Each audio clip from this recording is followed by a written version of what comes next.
Legends EA has been out for over a month now, and I think it's time to talk about my final thoughts on the game. If you enjoy this video, please consider subscribing and liking, sharing with a friend. It would mean the world to me. With that being said, onto the video.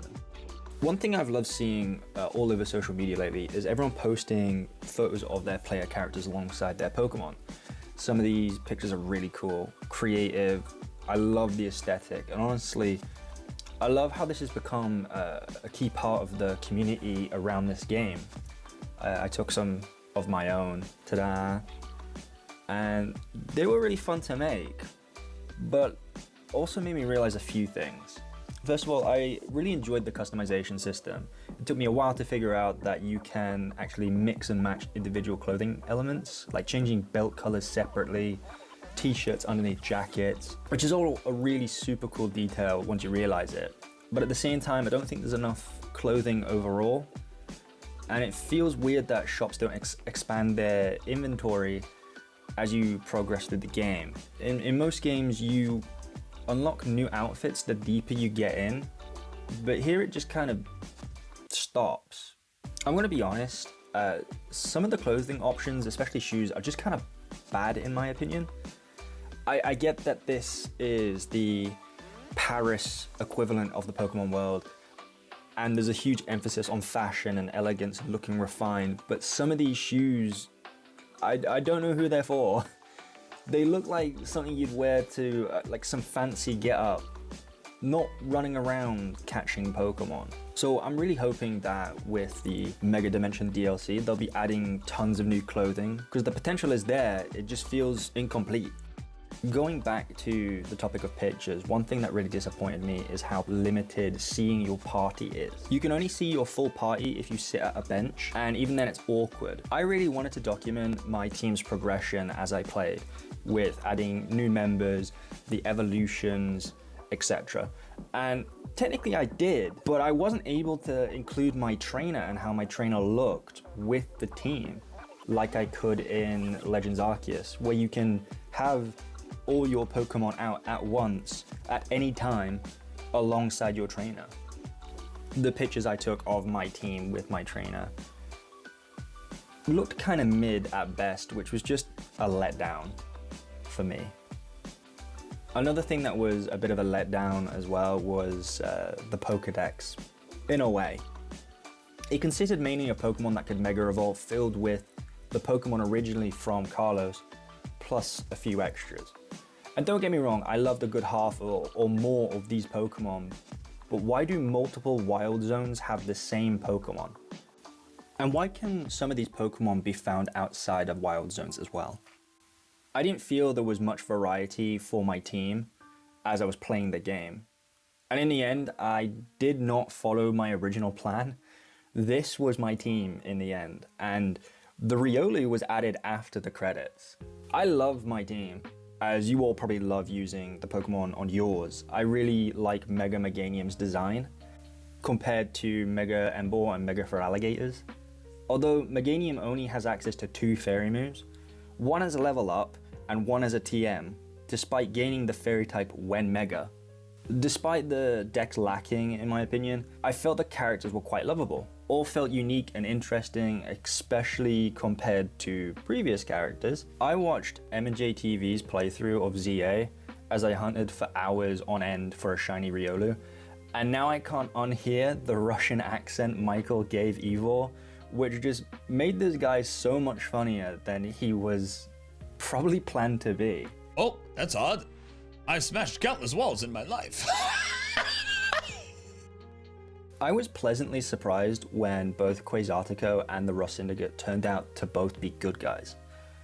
Well, Rust Syndicate is good to some degree, but neither were villains. I'm surprised that both Emma and Jet weren't really in the story at all. I think it would have made a bit more sense to include them, considering Emma is literally on the box art, and Jet was presented as a bigger character in promotional pieces.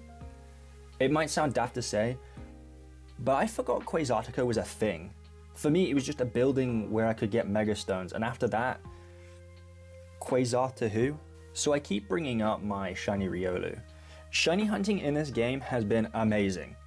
You can hunt Pokemon in Wild Zone so easily. Hell, it took me 30 minutes to hunt a Furfrou in Wild Zone 19, and I even managed to get a shiny Ordino at the same time.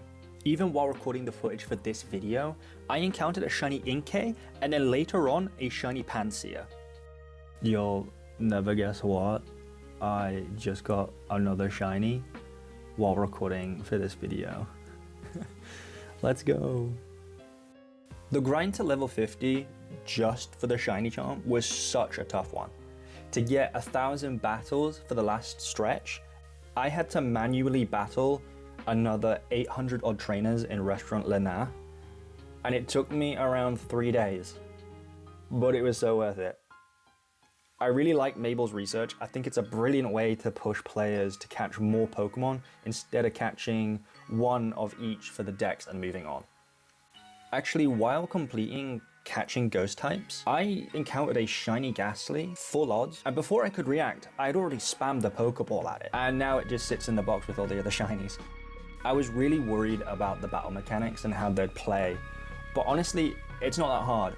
Although sometimes I feel it's a bit pointless. Once you have a Pokemon of a high enough level or one that's just fast, you can OHKO anything. At this point, I don't even run around or attempt to dodge attacks anymore because I know my level 100 Dragonite, even without being Mega, can either tank an Ice Beam or Dragon Rush a strong Ice-type Mega and OHKO. With the news that Hyperspace Lumiose will have Pokemon beyond level 100, which is wild. I'm hoping that I'll have to make an actual effort again. Don't get me wrong, the new mechanics are fun and I love the switch up to the old formula, especially how we don't need to reorganize our parties lead before each fight. You can just select who you want to use with the arrow buttons. I'm just gonna put it out there as a little quick thing. I'm sick of the music.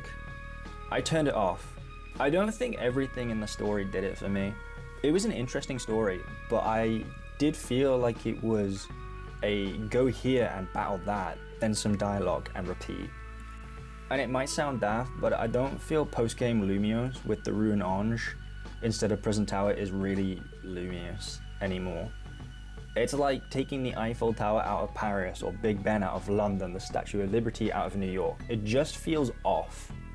I like L's redemption arc and everything between him and Zygarde Zygarde's Alola tie-in, which gives us a better idea of when other games are set.